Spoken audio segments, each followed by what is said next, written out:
Hey, it's Greg Harrelson here with another episode of the Level Up podcast, of course, taking agents from agent to entrepreneur. And I've got a great guest. This guest is going to be somebody that I can introduce to you and say, as far as I can remember, going back, being in the real estate industry, and all the way back in the days when I was first trying to do my first 100 deals, this guest was side by side with me, masterminding, we were holding each other accountable. We're doing everything we could to figure out how to break through and become top agents across the country. So it's a special guest that I'm excited to have on the show. More importantly, you probably all know this guy anyways, because he's a legend in the real estate industry, and that's Jeff Quintin. Hey, Jeff, how you doing? Good. Appreciate it. GH, man. Hey, man, I didn't make you blush, did I? Yeah, I think you did. When you called me a legend, I think so. You are a legend. but you know what? When you live at the beach, as you know, you just get tan naturally. That's right. So, sun's always out. Yeah. So, Jeff, real quick, there's probably only a few people that are going to hear this that don't know you. So can you just get the simple stuff out of the way? Where the heck are you? What does your business look like? And then we'll just go get into some conversations and drop some nuggets for all of our listeners. All right, perfect. So my name is Jeff Quintin. I live and work in Ocean City, New Jersey, which is in southern New Jersey. And I've been in the real estate business since 1992. So like Greg and I, we've been doing this for a while now, like veterans around. So I run a team here in southern New Jersey. We've also expanded in other areas. So for example, we're in Philadelphia, Cherry Hill, New Jersey, Pittsburgh, Pennsylvania, southern Florida, just expanding into the Outer Banks and Greenville as well. And ultimately, I was with a real small independent company for a long time. We got bought out for Prudential. Prudential got bought out for Berkshire. And then in 2006 came over to KW. So I'm with the KW brokerage. And basically that's kind of where I'm at, still here. And, I think that your podcast is awesome because this is, I think we're going to talk about today, a lot of the content, how to move from agent to entrepreneur and what that actually looks like, right? Because we all started out, you and I, as a regular agent, right? And built a team and gotten ourselves to a little bit different level of that entrepreneurial spirit and things. So I'm excited to be here. Thank you. Yeah, and you're a great example, and because again, you said you started in '92. I started. You actually started a few years before me, I believe. You got a couple extra years in the business, but we met each other. We're both really young at that time, and we're trying to figure out how do we go from agent, like licensed agent, to top producer. And we were looking at people. I remember we used to look at like Karen Bernardi, who's still a phenomenal real estate agent, across the country. But I mean, me and you were just like chasing her all the time. Like, how in the world are we going to ever catch this girl? I mean, she's phenomenal, But then through the process, we continued to build our businesses. And I think we ended up getting to top producer status. And like you said, today we're going to talk a lot more about the things that are involved in the entrepreneur side of the real estate industry, kind of running a business and running teams. So let's just jump right into it. I wrote down 3 words that I kind of want to discuss, and we'll break down each word individually. I'll say all 3 of them now, though, is distraction, conversion, and scale. So as I'm thinking of talking with you, Jeff, I'm thinking, man, this guy's you've mastered so many things, but distraction, conversion, and scale are some things that I know you can talk about. My question is that I've written down here is, how in the world are you avoiding all of the distraction? And I'm sure you get distracted sometimes, but how do you avoid the distraction and keep your focus on lead generation? Now, before you answer, I want to set it up a little bit different, a little bit for you. We talked about this just a couple minutes ago, and we said when people get distracted, they still find time to go to lunch with their friends. When people get distracted, they still find time to go on the boat. When people get distracted in their business, they still find time to go home, eat dinner, pick up their kids. When people get distracted, the first thing that they neglect is lead generation. But you have been known to be a master at lead generation every single day, no matter if the market's hot, the market's in a recession, no matter where it is, you seem to keep your focus on lead generation. Tell me more about that. How do you do that? Because I think people need to get back to that right now. Yeah, no, it's I think a huge issue or a huge situation that agents are struggling with, and I think you and I still struggle with it all the time because the world itself is always wanting to pull us out of whatever it is we should be doing. I guess it all goes back, looking at it starts with the mindset. I think about lead generation. What does that mean to you? What's the activity involved? I always say that, think about your car or anything that runs with fuel and gas, right? Like if you don't lead generate every single day, if you don't put fuel in the tank, what ends up happening? The car, the boat, the truck, whatever will run out. So number one is the mindset I've always had is that I've got to continue to pour into whatever it is I'm doing, into the business every day. I've got to lead generate. I just know that's the fuel of what I'm doing. And then ultimately when it comes to distraction, secondly, I said, okay, number one, if I know that I have to do this, it's like, there's no excuse. It cannot not be like, today I can't put fuel in my car. It just doesn't work, right? It doesn't happen. Mm-hmm. So it's a mindset that this is just what's going to happen. And then second part of that, I think, is when it comes to that scheduling and lead generating and prospecting, really, really treating that like an appointment, like time blocking it. And this is what I do. This is my job. So for example, if I was a surgeon, an orthopedic surgeon goes to work. He knows that today his first cut's at 7:30, his second one's at 10:30, his next one's at 2:30, his next one's at 4:30. He might have 4 or 5 knees or shoulders doing a day. That's what orthopedic guys do. I've got plenty of the clients. They make a ton of money. If they didn't go in and didn't already have those pre-appointments already set up or no, see that's the activity that gets them paid. That's the activities that they've already preset. If he didn't go in and do that, he wouldn't get paid. He wouldn't have, those patients wouldn't be taken care of. So, for me, it's always been like, this is something that has to be done. It's in my schedule, and there's nothing else out there that's going to eliminate me from doing that.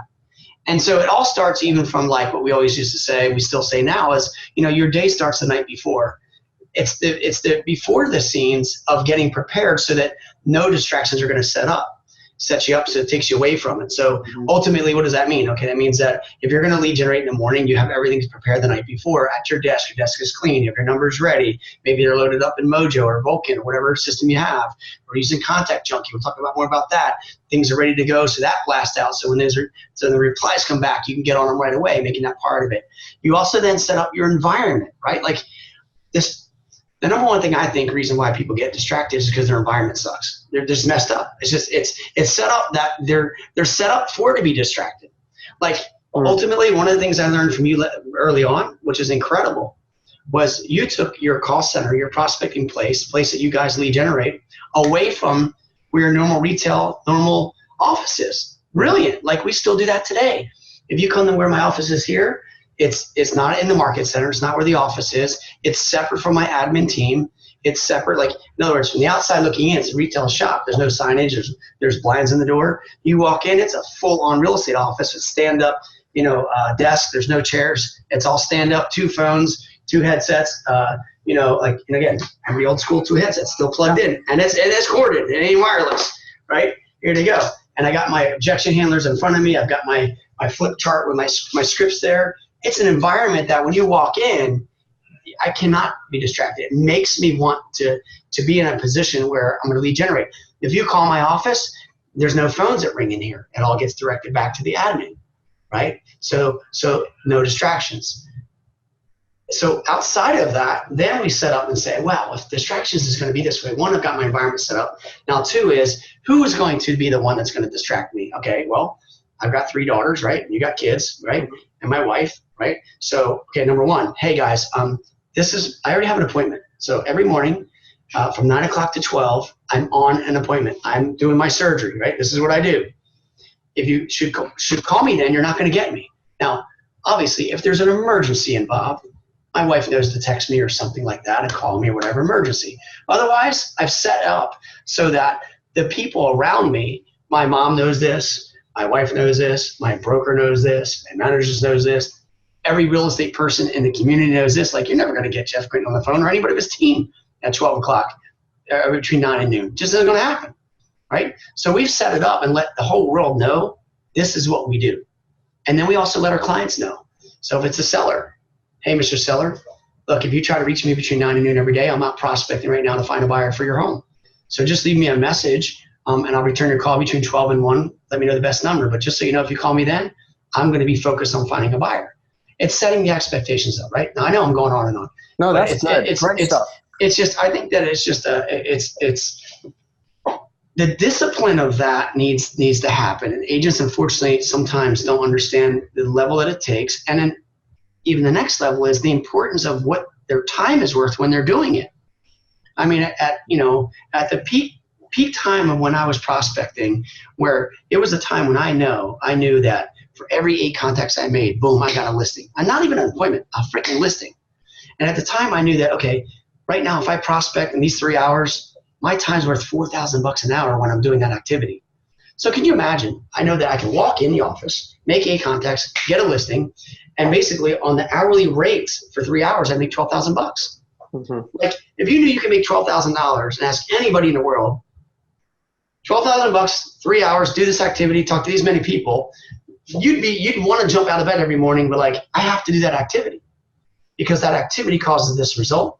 That activity causes this income, and then the income allows me to go do what I want to do in my life. You know, the money that I make is allowing me to go earn and have the lifestyle and support those around me that I need to support. So a lot of different things, I think, in all of that, but it's knowing what you're worth and then understanding what it's going to take to set up your environment. And it's a mindset shift as well at the same time. Well, dude, I mean, you've just dropped so many nuggets. I'm going to have to just slow this damn thing down. Slow down here, and let's go in reverse real quick. I'm going to bring a couple things up that are and just clarify something. Notice how Jeff, like, it's almost like a badge of honor for Jeff to raise his old double headset corded up.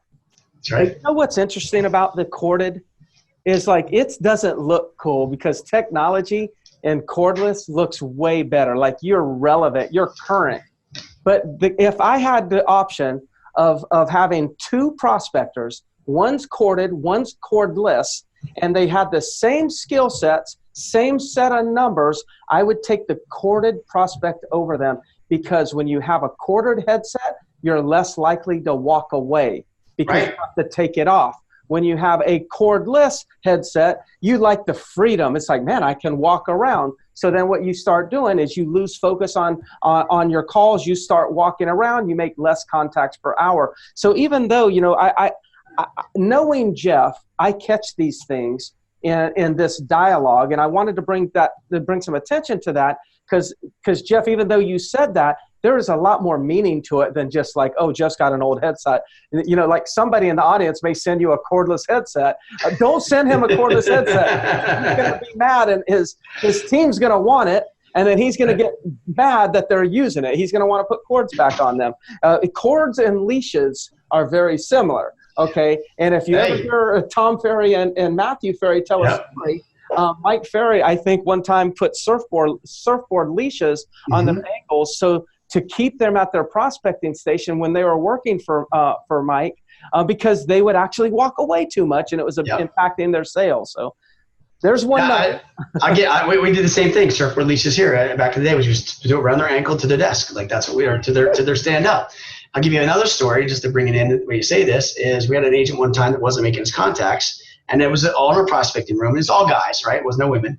Now, you know, today, whatever, this is just what happened. So basically for him, the accountability was, here's what you're going to do. You're going to actually take your pants off, okay? So he's sitting here, he's got his dress shoes on, dress socks on, right, and boxer shorts. He'd take his pants, put on a hanger, and he'd have to give it to the staff outside, this at the time, outside of the office in a different room, and then we had a double door deadbolt. So they would lock us in. So the deadbolt on both sides, right? So they'd lock us in. And the only way he could get out of he only get his pants back is he'd have to slide under the door and show proof that he made those amount of contacts for the day. And then they would actually knock on the door, and then he'd open it up and peek behind it, and they'd give him his pants back on a hanger. Then he could leave. So it's that discipline of that. Hardcore. That's the discipline. Yeah.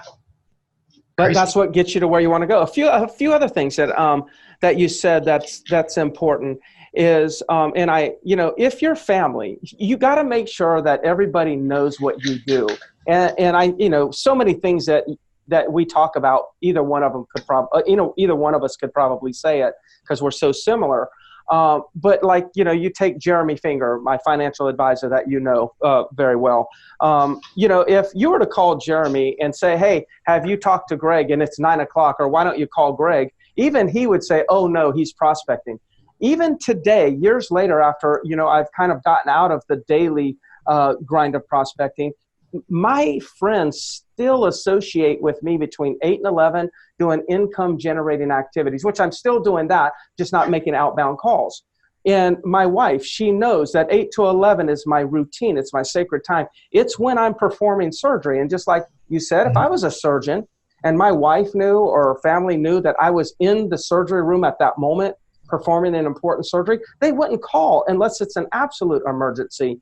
And we have to understand that we do make a lot of money per hour when we're lead generating, but I just don't think agents know that. Like Jeff, you just said, I make $4,000 an hour. Now, if you said that to other agents or asked them, I don't think most people would know. So usually when people are distracted and they do another activity, the activity that's distracting them, I bet you makes them less money per hour than the activity that they should be doing. Yeah. Yeah, for sure. I mean, it's unfortunate. We look at it as an appointment. So, if you or I or anybody was sitting in front of a seller presenting on a listing appointment, and let's assume that it was at, say, 10 o'clock in the morning, which it wouldn't be, but let's say it was, and we're sitting at 10 o'clock and we're presenting a listing appointment, and all of a sudden a good friend of yours calls your cell phone they haven't seen in a while. Number one, would you answer the phone? On a listing appointment, you probably wouldn't. Number two, if you did answer the phone, and let's say this is Bobby Sue's calling, and Bobby Sue says, hey, listen, I haven't seen you in a while, and I'm around the corner at Starbucks. Would you like to go meet for coffee, right? Would you actually be like, hello, Mr. Seller, this is Johnny Smith, Bobby Sue's here, and I haven't talked to them in a while, so do you mind if I leave and I'll be back, but I gotta go. Like, you would never do that. No one's gonna get up from a listing presentation appointment and jet out and go to meet somebody for coffee. But yet, in the morning when we're lead generating, that's exactly what they do. Ring, ring, ring. I'm on the phone with an expired or for sale by owner or calling a past client, having a good conversation. Next thing you know, their cell phone rings, right? And it's Johnny you haven't seen in a while. You take the call. Next thing you know, I'm putting my phone down and meeting for a cup of coffee, and that becomes more of a priority. Yeah, right? It happens all the time. Distractions, right? Yeah, absolutely. So you got to treat that time as if it was a listing appointment. Yeah, yeah. So for the audience, I'll give you a little bit of a challenge. I don't anticipate a lot of you will take me up on this, but buy a stopwatch. Have somebody in your office hold it. Go in and do your morning routine, and then and have the person with the stopwatch click the stopwatch when you're actually doing generation or when you're actually generating business, and then click it again to stop it when you're not doing it. And then after 3 hours, go look at how much time you really spent lead generating. When we did that years ago, we would see that well under 50% of the time that people said that they were generating, they actually weren't generating. They were generating less than 50%. And so most people, a lot of times, Jeff, I don't think people even realize that they're distracted. I'm going to take up on that challenge with my team because I haven't done that in a long time. I'm going to do a clicker next to it. I'm just going to sit next to them. Okay. Now, they'll probably perform at a higher level because I'm looking at them the whole time. But still, I bet you it's still going to be 50%. Yeah. So I think what we need to do, Jeff, is we ought to both do that, and I'll do it with you, but let's just not tell them. Right. Yeah, let's just not tell them. Let's just go ahead and get the stopwatch and put it on there. And I think that's a great idea. So I accept the challenge too. And let's both do it. And like the old days, we'll trade notes. And, perfect. And then we'll talk about how we're going to beat everybody up.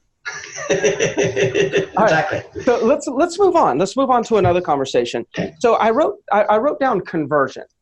And the question becomes, how do you continue to increase conversion rates or even maintain conversion rates when there's so many people going after the same leads, right? Because we know that there's only 5 million plus 5 to 6 million sales that will occur this year.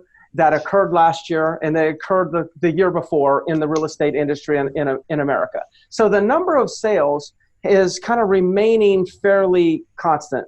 But the number of leads generated has skyrocketed into the millions and millions and millions of leads generated, but the number of sales is the same. So what that tells us is that all these companies, whether it be me, my Real Geek sites, your Real Geek sites, Zillow's, Realtor.com's, everyone's counting a lead based on them capturing it.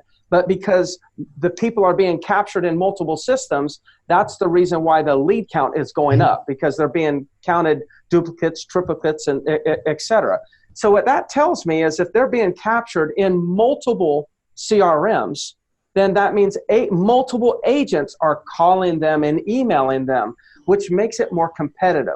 So what are you doing to make sure that your team is maintaining acceptable conversion rates? Because if we let these conversion rates slip, that's where our profitability starts going down the drain. Thoughts on that? Yeah, I mean, conversion, I think, is where obviously all the money is, and lead follow-up to that. You know, we say 75% of our business will come from lead follow-up and conversion as well. And I think that everybody, I mean, it's amazing if you have a 2% conversion, you go from 2% to 5% with the same amount of leads, the profitability, like you said, just goes straight up through the roof because it's not much more time being spent on new leads. It's already on your existing. Yes. And so I guess it goes back to a couple of thoughts come to mind on this is, you know, what makes you be the most choosable agent in the market? What makes you be the one that stands out and positions yourself to be the one that they're going to buy from or sell from versus someone else? And I think that comes down to a couple of things. One is, we talked about this yesterday in our team meeting, is for example, scripting, right? Understanding and listening to that lead that's coming in. If we're talking about inbound calling leads coming in, internet leads or sign calls or ad calls, something inbound, you know, obviously it's speed to lead, right? It's being able to be available, being able to respond back in a certain period of time. I mean, it used to be, you know, the studies were showing you got to be within 5 minutes, and after 5 minutes, you dropped off 100% of the time, and then after, you know, or 100 times less, you know, right? The whole MIT study that came out. Mm-hmm. But now it's like for us, we're like, dude, you got to be like 30 seconds or less, like on that lead. It's got to be like instant, because that client, if they're on your site, wherever it is, they're going to someone else's, right? They're not getting their answer right away. They're going on to someone else's. It's just understanding that they are just going to get their answer which way. So speed to lead and converting back super quick is so important. But I think also what's important is that when you have that lead that comes in, it's being able to get in rapport with that client right away, immediately. And, you know, whether that's between mimicking and mirroring and matching them and being able to ask the right questions, repeating and approve them, and baby speed, you know, as we call it, getting in their tribe, you know, it's important because they want to feel comfortable. And if you can get a rapport and someone feels comfortable, because most people today, they're just fear of rejection, right? Even the clients, right? That's just human nature as far as, you know, the human need. Mm-hmm. And they want to be felt and they want to be accepted. So we can make them feel accepted and what they're looking for, what's important to them, and ask all those questions. You know, that's where I'm seeing the agents between those that are getting the same amount of leads and one that's converting to 1% and others are converting 5%. It's the conversations that they're having and the rapport that they're getting, and then the value that they're providing in all of that. So, like for example, you know, if someone calls in on a Zillow lead and an agent gets it, you know, we're going to have to make sure, number one, is we answer the questions or answer what they want to know. Most time is, tell me a little more about the property. What's the price? You know, what's the condition of it? What's the location like? Give them what they want, right? They don't. Some of these people, let me hold on a second. Let me go to my computer and let me look at this. And meanwhile, they're starting to try to ask questions, they want the answer quickly. So we got to give them the answer quickly. But at the same time, we also are fearful of, if I give them the answers, they're going to hang up and roll away. Okay, thank you, boom. But as long as you're scripted and you get in rapport, and you start asking those good questions and what's important to them, you draw them into you. And if you could do that often enough and bond with them that way, then there's a connection. So the connection inside of that helps conversion. Secondly is, I hammer our team on this, is freaking knowing the inventory. You've got to know what's for sale. You got to know it. You just have to. You got to be an expert. You got to know what's on the market, who the seller is, even what their situation is, even if it's not your own listing. Like, understand where the home is, what's affecting the area, what's in the neighborhood, so you can give value there and explain to them a little deeper than just here's the price of the home. Like, this home here, the reason they might say, well, what's the motivation? Well, the reason why the seller is selling this is because they're relocating or doing this or doing that. And by the way, I know you can't see from the pictures, but they just put a brand new pool in the back. I mean, it's amazing. And you got to know the inventory and the product. And by doing that, they're going to be like, wow, this guy knows what's going on. He knows the market, and then being able to give them that value. So I guess I'm going on and on a little bit about it, but it's kind of a little bit different than looking at some of the tools that we always talk about with conversion and we'll talk about those things too. But first thing I want to talk about is understanding the communication skills required so that you can really cement them right then. Yeah, so we capture a lead, right? And you mentioned speed to lead. And I think that, that's something that's everyone talks about speed to lead, but executing on speed to lead, like in real time or within 30 seconds is much more difficult than it sounds, right? So we've got that, but then you've got so I like the twist that you're bringing to the conversation about conversion. Conversion is not just speed to lead, but when you get on the phone, you've got to connect and retain. So like I wrote down, what you said is lead connection, like connecting with the lead connection, and retention. Because you could actually have a conversation with that lead, give them some information, and then the next person that has a conversation with them actually does the deal with them. So I would say you actually talk to the lead, maybe speed the lead work, but you didn't make a connection that allowed you to retain them as a client that closed a transaction with you. So I thought that was I haven't heard that one before. So lead connection and retention.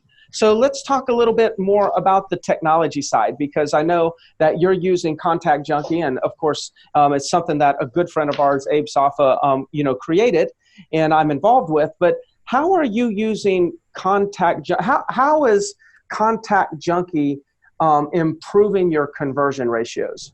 How are you using technology and automation to increase conversion? So one of the initiatives I have, and it's written down on my what I have is a 135 and my 3 priorities and so forth as a business plan this year.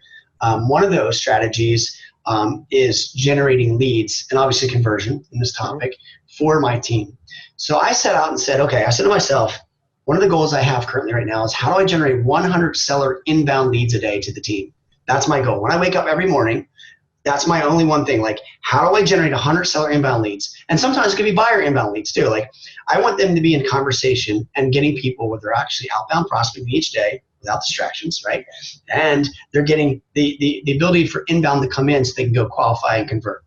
So when I have that first set in mind, like how to get 100 inbound leads, and that could become from any which way. I don't care how it shows up. It could be home valuation leads. It could be people that say, I'm not interested. You know what I mean? It could be any type of response from a seller lead, but I want 100 of them at minimum per day.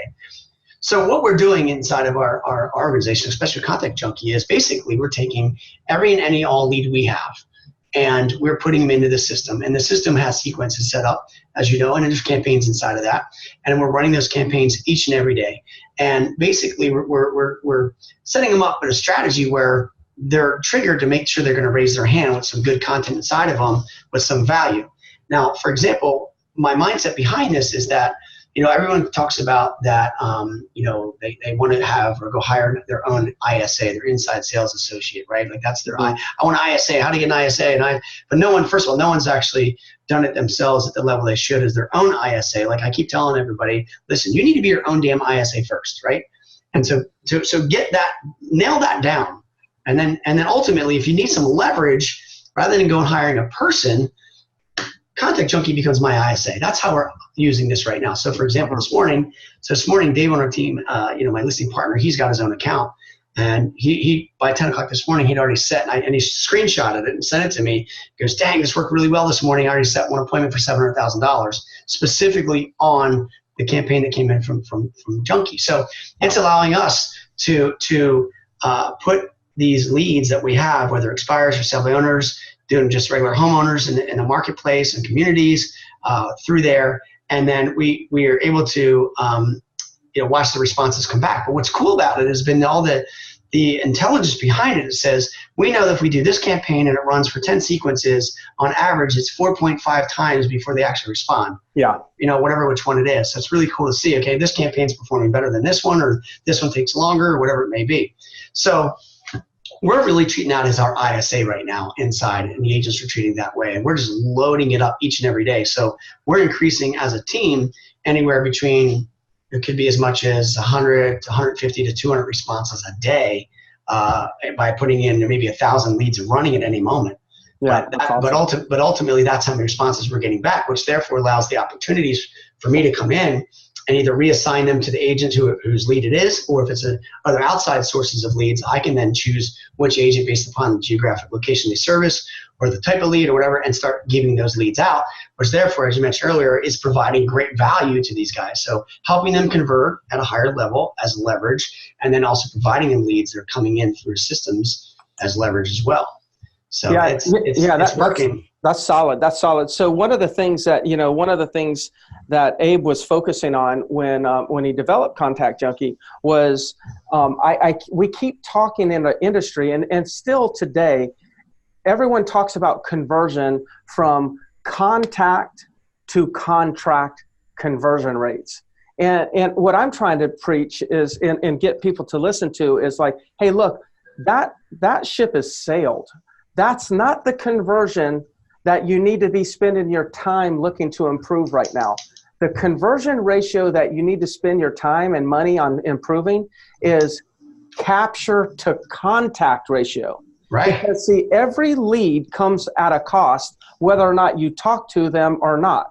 So the ones that you talk to, great. What's your conversion rate to contract? The ones that you actually talk to. But when you start to look at it, more leads are captured and never talked to, that never get to be factored into that contact to contract conversion ratio. So what we noticed is there was so much lossage of leads and names that we captured that we never talked to. And what we're using Contact Junkie for is to put those people into Contact Junkie and increase our contact ratios. And when we increase our contact ratios by say 80%, then even if we maintain the same conversion ratio from contact to contract, then even if our skills are the same, we make way more money because we're pumping in way more leads into that formula. So that's kind of what we're doing. Yeah, I know, it's the same thing, and that's what I say, because how many times have we've called them expired? Let's say at 8 o'clock in the morning, can't get them. 12 noon, can't get them. 3 o'clock, can't get them. Oh, maybe at 7 o'clock at night we get them. Right? Yeah. Hey, have a good conversation. Guy says, send me some info. Call me tomorrow. I'm like, God, it's a great lead. Good. I finally got him on the phone. Call him tomorrow. Doesn't answer. Call him at the same time you did before. Doesn't answer. Call him Wednesday. Doesn't answer.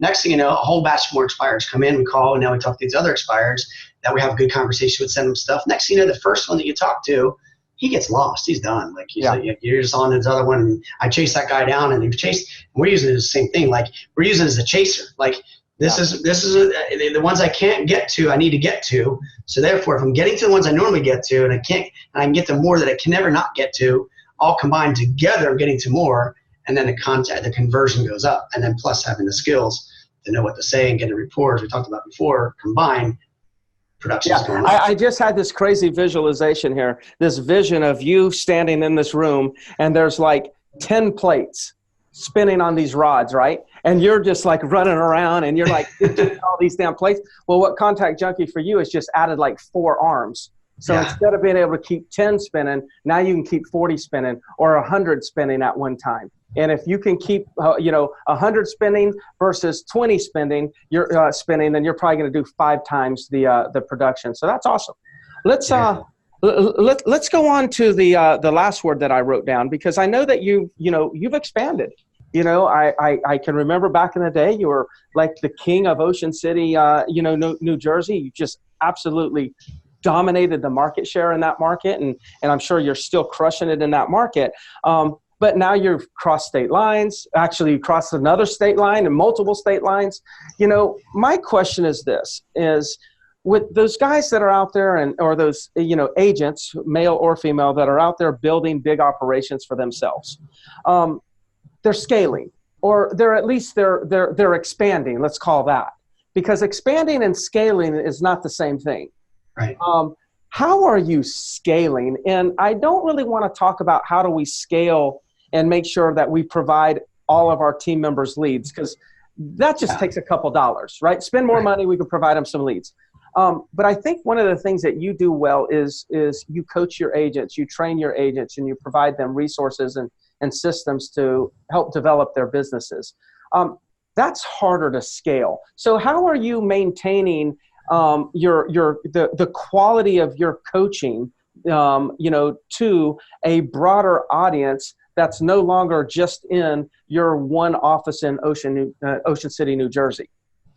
Yeah, so the scaling part is a challenge, and when you become a leader, and leading is always a challenge, right? It's always just what we go through, and it's still learning every day. There's certain systems that we have, there's certain processes that we've put together to allow things to scale across organization, no matter where they're located. Everything from if someone needs a contract for sale done, they just simply fill out a link and it shows up on the dashboard of the admin. They do it that way. Little things like that they can plug into. Plus, we're able to provide them, campaigns and, like, for example, Contact Junkie and Infusionsoft and websites that are already pre-built out. So these things, all these different systems they can plug and play into to help them build their business. And then ultimately, in the scale of things, as far as the coaching and mentoring and systems there, what we do is, each day, for example, we all have a huddle. It's a huddle call. We all call in at 8:15 in the morning, a whole entire organization. Now, as we continue to grow and get larger and larger, not everybody's going to be able to do that. I'll have expansion director only doing expansion, and regional doing this one, and so forth. But ultimately, that's just one little thing that we do each day. We all come on 15 minutes and basically share three things. One is, what's your goal for the month? Where are you right now? And then what's your commitment for the day? And then everything that we're doing as far as other training where the agents aren't local, everything is coming through Zoom. So a coaching session, 12 o'clock, sales team meeting on Mondays. I do a personal 3 o'clock coaching call on the phone, not through Zoom, but on the phone on Mondays as well. Team meeting for the whole company on Tuesdays, all Zoomed in. And then from time to time, we'll also mix in different guests and so forth to keep them plugged in. So we're able to scale that way a little bit as far as communication always happening. And thank God I got some good leadership as well. It's helping me with a lot of that. Scott, our COO, is helping with that. Bob, our expansion director, is helping with that. Lauren, Rockstar, our executive assistant, helps in all of this. But ultimately, that behind all of that is the systems and the processes set up. So an agent can plug and play into us and then bring their business over and then allow that to go. So whether we have, let's say, for example, in our world at KW, there's an 8x8 and a 33 touch program. So any agent can bring in their 1,000-person center of influence list, put it into our system, and we're going to be able to communicate to them from them with a communication. We can scale that up with 50 agents to 100 agents right away. It's already built. We have a new system out that, basically very basic. It's like contextually we developed. It's called Contact Stash, and Contact Stash is a system that one of the challenges that people say is, well, I have a center of influence list, but how often do I call them? Right? Like, what do I do? Well, we just simply say, okay, if you have 1,000 people, break them down, give us the people you need to talk to every 30 days, those every quarter, 90 days, and those every 6 months, like your A, Bs, and Cs. We put them in the system, and immediately every day, it's just an email is sent to them through Contact Stash. An email. With an email, you open up the email, and in the email, on the email has the contact list with their information that they can just call from immediately right then. They don't have to log into a million different CRMs and figure this one out and have a dashboard that's all crazy looking, right? So again, very simple, basic way. And providing these agents the basics of things that they need to power them, and then also removing everything else off of their plate. So scaling with the transaction management side, scaling with the listing management side. We've got the managers behind the scenes that can take care of basically all of that off of their plate. So all they're going to go do is really just going to prospect each day, lead generate, negotiate, go on appointments, and close the transactions. And everything else behind the scenes, we've built out all these little systems to grow, to be able to do that. And now we're still working on them every single day, Yeah. So is all that managed in one hub? Yeah. Yeah. Okay. Yeah. Got it. So you're all kind of managed in running one system. a hub and spoke model. Correct. Yeah. You're not duplicating infrastructure all over the place, trying to figure out how to pay for it. You're actually just scaling within one hub. Correct. Yeah, yeah. Just like a bicycle wheel. Everything sits here, and then all the spokes are the agents in other locations, other than the people that are inside the hub. And then we just built that out so we can scale out from there. So the systems behind the scenes, the coaching, the training, and being able to have the ability to plug into those agents through conference calls and Zoom meetings and so forth is seeing the way that we've been able to do it. So how many hours would you say yourself or your leadership team spend in Zoom-like or webinar-like meetings with within your team that are really coaching or training based? About how many hours a week? So it's different depending on if they're a new agent just getting onboarded. So I'll share with you. So for example, like the onboarding process when it comes to scale, we built everything out on a platform it's a learning management system called LearningZen. So LearningZen, what we did there is, and I know you have something very similar that you built out, it's a course-based system. It's like units. In other words, they have to go and take course number 1, and that's not unleashed until they complete it, to course number 2. And there's one system set up through administrative training, and then the next one's for sales skills. And everything there also acts as like a repository. So it's like a library as well. So anytime somebody, if somebody comes to you or I and they say, I'm having a challenge right now on a for sale by owner objection. How do you handle that? Instead of them coming to me, having to always do that and me role play with them, go to LearningZen. It's in there. All the objections are in there. There's recordings in there. There's that scenario is already set up. Like, I have a place where they can go and pull from. Like today I had an agent today says to me, hey, I'm showing this listing. There's 4 offers on it. What's the best strategy right now for multiple offers? I said, go to our LearningZen, go to our Google Drive or Sales Drive. In there is 10 ways to compete with multiple offers. There's 10 strategies on what you need to do, right? Again, set up. So not where I have to go and retrain that thing over and over again. In our business for scale, what one agent asks as a question, the next one's going to ask the same one. The situation that one has, this one's going to have the same one at some point. So we just start documenting and training and recording and building that whole thing so that we're not pulled back every time, spending that time all the time, right? Yeah. So I would say between the huddle calls and the meetings, I would say 4 to 5 hours a week, basically. I'm involved in all of that. Now, I also have one-on-ones I still do with my agents as well, like half-hour coaching sessions for the agents that are at the levels that they get time spent with me. And then I do also some agents that aren't at the level where they're newer, that I need to have like a group coaching session I do for 30 minutes with them. So I have that built in the schedule. So, that's, my time is spent on the training and mentoring and leading those agents. And then also with my leadership, making sure that they, for example, like today, Bob's our expansion director. He's got 2, I think, one-on-ones with 2 expansion partners. And then there's a Zoom meeting that he runs for other additional team leaders at KW, introducing ourselves to the team leaders in those market centers about us wanting to expand in their market centers. And so he runs an hour, kind of a half hour to an hour Zoom meeting where he'll go through our value proposition, ask questions, and answer things. So leverage that part out. But the system's involved. Yeah. So when you're coaching, you're making sure that you're archiving, you're recording, and you're recording. So you're preserving the content, you're archiving it, so you can get a lot of leverage or a lot of mileage on it. So if I was to join your team 5 months from now, I would be able to just see this entire library of content created by you and your team, and just pretty much answer any questions that I want. For the most part. I'm sure there's always new things that come up, but most of the stuff's probably addressed in your library. Learning. Yeah, exactly. Yeah. So that's allows us to scale, because I can bring in 100 agents and they can plug them into that, or I can bring in 5. It doesn't, either way, it's built out there. So they get the education, they can go back and they get the training that's needed. When you bring on somebody else to your team within your organization, do you sense that sometimes they're overwhelmed with how much you're actually providing? And that's not to try to put you up on a pedestal. I mean, really, like, do you ever get where that becomes a challenge? It's almost like, let's not introduce them to everything, because they actually may get paralysis through analysis. How do you handle that? Well, originally we built that LearningZen. It was like, 2 to 3 hours a day for it was basically, if you did the courses the way it was scheduled originally, in 14 days, 2 weeks, basically 14 business days, or however many days you did it, you'd be completed.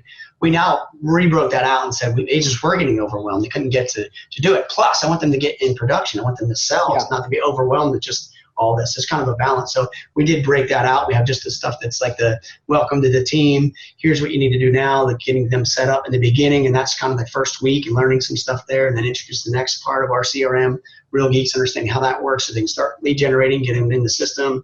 So yeah, it's spread out much longer now than it was before. But yeah, you're right. And they still get overwhelmed because you have a new agent. Some of these newer agents, not newer agents, but other agents, they're agents, been in the business a year or 2 years, some maybe veteran agents never had all these systems available. And then all of a sudden they're there and they're like, oh, and some of them are drivers. So like, I just need to stay focused and I want to nail it down and do it all. And some like get too analytical. They're, the high C's are like, well, where do I start? And they get lost, right? So yeah. It's a challenge, let's keep them on track. And that's where we come in, we have our 30, 60, 90 program. Like, here's the first 30 days. Here's what you need to accomplish. And here's the benchmarks of the things we need to make sure you're hitting. Like at the end of their 90th day, they have to be 100% proficient in Real Geeks. They need to demonstrate how to do everything inside there, right? Like set up all the searches, know what's going on, how to, reminders and campaigns and text and all that kind of stuff. Yeah, sure. Yeah. Cool. Well, hey, why don't we go ahead and start winding it down? But I'm just going to ask you a question that you probably get all the time. I know I get it quite often, and it's probably a question that a lot of our listeners, sometimes are in a position to ask themselves, and that is, I'm doing 10 to 20 deals. I want to break through. I'd like to do some more business. What do you suggest? Sure. And I say that I intend to make the question vague because that's usually how it comes to us, right? It's kind of vague like that. But, what is one or two things that you tell people that ask you questions like that? So it's interesting. And as a gift, if you like, I'll send this to you. I taught a class recently, 0 to 75, transactions. Cool. Okay. So it's taking an agent from 0 to 25, what it looks like. 25. 0 to 75. Yeah. And so it takes them from 0 to 25 transactions, 25 to 50, and 50 to 75.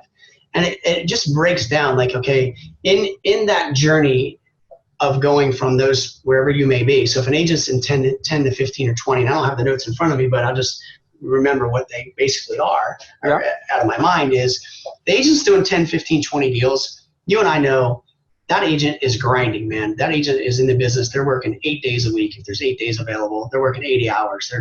They're out there. There's no more time. Like, how do I go from 15 to 30? How do I do it? So it really comes down to that agent itself. The answer to that question is really prioritizing their schedule and really having to focus in on, like what we talked about about before, is their lead generation. Because what's happening is that everyone outside of them is distracting them. Everyone outside of them is running their schedule instead of the schedule running them. And so it comes down to time management for them to get them there, because right now they are running as best they can doing 15 deals, and doesn't feel like there's any time. But what they need to be able to do is put aside an hour and a half or 2 hours and get themselves to 3 hours a day of the first thing in the morning lead generating. The next thing you know, by doing those activities, they've added on 2 more appointments, maybe 3 more appointments, or 1 appointment a week, say 4 a month, and they're going on 4 a month, and maybe the ratio at that point is still 50%. All of a sudden, they're landing 2 more contracts a month.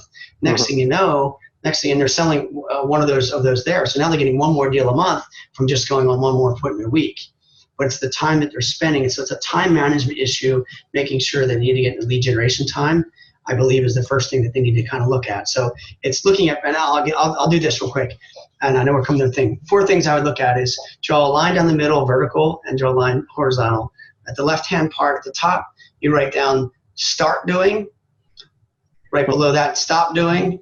On the other side, right hand, less of, and then down the bottom of that, more of.